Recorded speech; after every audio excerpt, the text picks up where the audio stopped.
ശബരിമല യുവതീ പ്രവേശന കേസ് ഇന്ന് സുപ്രീം കോടതി വീണ്ടും പരിഗണിക്കും. മുൻ തന്ത്രി കണ്ഠരര് രാജീവര് ഇന്ന് വാദമുന്നയിക്കും. ശബരിമല യുവതീ പ്രവേശനത്തിനെതിരായ പുനഃപരിശോധനാ ഹർജികളെ പിന്തുണച്ച് ഇന്ന് മുതിർന്ന അഭിഭാഷകരായ ഗോപാൽ സുബ്രഹ്മണ്യവും മുഗൾ റോഹ്തഗിയും വാദം നടത്തും. PR അരവിന്ദ് ചേരുന്നു ഡൽഹിയിൽ നിന്ന്. പറയൂ അരവിന്ദ്.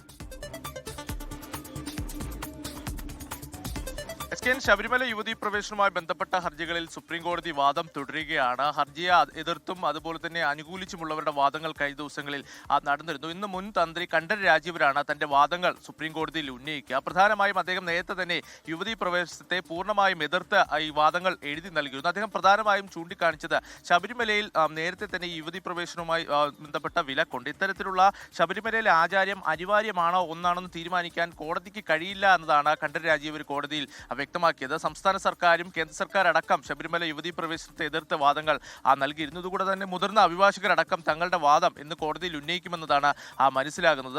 സമയം ലഭിച്ചാൽ ഒരുപക്ഷെ സംസ്ഥാന സർക്കാരിന്റെ വാദവും ഇന്ന് കോടതിയിൽ നടന്നേക്കും. നേരത്തെ തന്നെ സുപ്രധാനമായ പല നിരീക്ഷണങ്ങളും സുപ്രീംകോടതിയുടെ ഭാഗത്ത് നിന്ന് ഈ കേസുമായി ബന്ധപ്പെട്ട് നടന്നിരുന്നു. പൂർണ്ണമായ ഒരു യുവതീ വിലക്കല്ല, ഒരു സമയക്രമമാണ് കൃത്യമായി പാലിക്കുന്നതടക്കം സുപ്രീം കോടതി ചൂണ്ടിക്കാണിച്ചിരുന്നു. കാരണം സ്ത്രീകൾക്ക് പ്രായവിലക്ക് പാലിക്കുന്നതടക്കം സുപ്രീം കോടതി വ്യക്തമാക്കുകയും ചെയ്തു. എന്തായാലും വാദം വളരെ അധികം നീണ്ടുപോകാനുള്ള സാഹചര്യം നിലനിൽക്കുന്നു. വരും ദിവസങ്ങളിലടക്കം കൃത്യമായ വാദം ഈ ഹർജിയെ എതിർക്കുന്നവരും അതുപോലെ തന്നെ അനുകൂലിക്കുന്നവർ നടത്തും. ഇന്ന് പ്രധാനമായും മുൻ തന്ത്രി കണ്ഠരര് രാജീവരാണ് തന്റെ വാദങ്ങൾ കോടതിയിൽ ഉന്നയിക്കുക.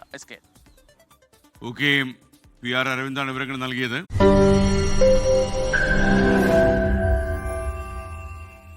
ലോകത്തെവിടെയായാലും ഏത് സമയത്തും 24 വാർത്തകളും ഓഗ്മെന്റഡ് റിയാലിറ്റി പാക്കേജുകളും എക്സ്പ്ലെയിനറുകളും വിശദമായി കാണാൻ ഞങ്ങളുടെ YouTube ചാനൽ നിങ്ങൾക്ക് സബ്സ്ക്രൈബ് ചെയ്യാം.